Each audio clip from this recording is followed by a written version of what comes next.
Samantala, ilang mamahaling gamit ang natangay mula sa isang pamilya matapos masalisihan sa harap ng isang hotel sa Muntinlupa City. Narito ang report ni Cedric Castillo.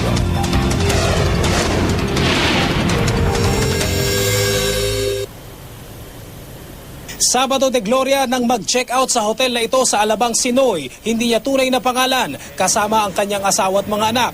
Gamit ang valet parking services ng hotel, ipinarada ng isang staff ang sasakyan ng pamilya sa harap ng hotel lobby mag-aalas 4 ng hapon. Kaharap na ni Noy ang manibela nang lumapit sa kanilang sasakyan ang isang hindi pa nakikilalang lalaki. Nakaupo ako sa loob, then may kumatok dito, malakas. Tapos lumakad siya dito. He was pointing something dito. So pagbaba ko, nakita ko may nakakalat na coins, tapos may susi sa likod ng car.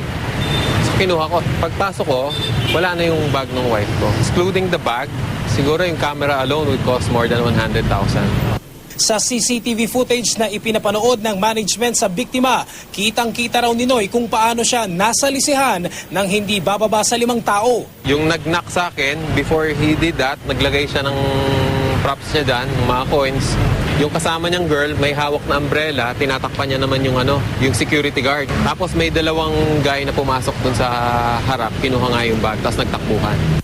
Naplakahan naman ang isang kulay maroon na SUV na umano'y nagsilbing getaway vehicle ng mga sospek.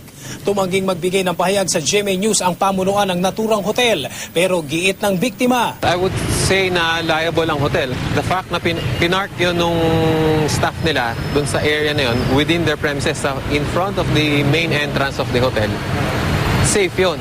Inireport na ng biktima sa Muntinlupa Police ang pagnanakaw na naganap. Mabilis talaga dahil kumbaga, puro mga professional na yung mga yan Alam na alam yung bawat galaw. Ang mahalaga, laging nakalak yung pinto ng sasakyan, bintana, para hindi sila mabiktima.